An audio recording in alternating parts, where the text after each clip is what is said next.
அனைவருக்கும் சலாம். இராணுவ மரியாதையுடன் மன்மோகன் சிங்கிற்கு இறுதி சடங்கு. மறைந்த முன்னாள் பிரதமர் மன்மோகன் சிங்கின் இறுதி சடங்கு இராணுவ மரியாதையுடன் நடைபெற்று வருகிறது. முன்னாள் பிரதமரும் காங்கிரஸ் மூத்த தலைவருமான மன்மோகன் சிங் வயது மூப்பு காரணமாக வியாழக்கிழமை டிசம்பர் 26 இரவு காலமானார். தில்லியில் உள்ள இல்லத்தில் அஞ்சலிக்காக வைக்கப்பட்ட மன்மோகன் சிங்கின் உடல் இன்று டிசம்பர் 28 காலை காங்கிரஸ் தலைமை அலுவலகத்தில் வைக்கப்பட்டது. அங்கு மன்மோகன் சிங் உடலுக்கு காங்கிரஸ் தலைவர்கள் சோனியா காந்தி, மல்லிகார்ஜுன் கார்கே, ராகுல் காந்தி, பிரியங்கா காந்தி, கே.சி. வேணுகோபால், சித்தராமையா, கே.டி. சிவகுமார், பூபேஷ் பாகேல், சுக்விந்தர் சிங் உள்ளிட்டோர் இறுதி மரியாதை செலுத்தினர்.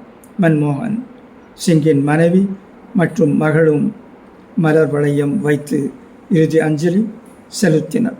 தொடர்ந்து காலை 10 மணி அளவில் காங்கிரஸ் தலைமை அலுவலகத்தில் இருந்து மன்மோகன் சிங்கின் இறுதி ஊர்வலம் தொடங்கியது.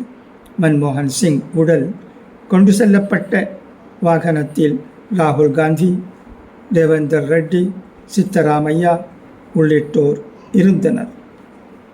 யமுனை நதிக்கரையில்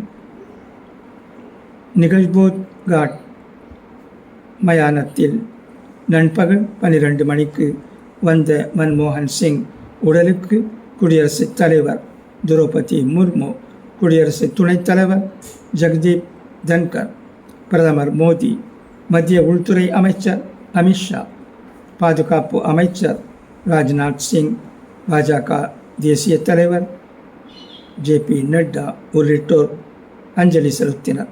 காங்கிரஸ் தலைவர்கள் சோனியா காந்தி, மல்லிகார்ஜுன் கார்கே, ராகுல் காந்தி, பிரியங்கா காந்தி உள்ளிட்டோரும் இறுதி அஞ்சலி செலுத்தினர். முழு இராணுவ மரியாதையுடன் மன்மோகன் சிங்கின் உடலுக்கு இறுதி சடங்கு நடைபெற்று வருகிறது. மன்மோகன் உடல் மீது போர்த்தப்பட்டிருந்த தேசிய கொடி அவரது மனைவியிடம் ஒப்படைக்கப்பட்டது. தொடர்ந்து அவரது உடலை தகனம் செய்வதற்கான ஏற்பாடுகள் நடைபெற்று வருகின்றன.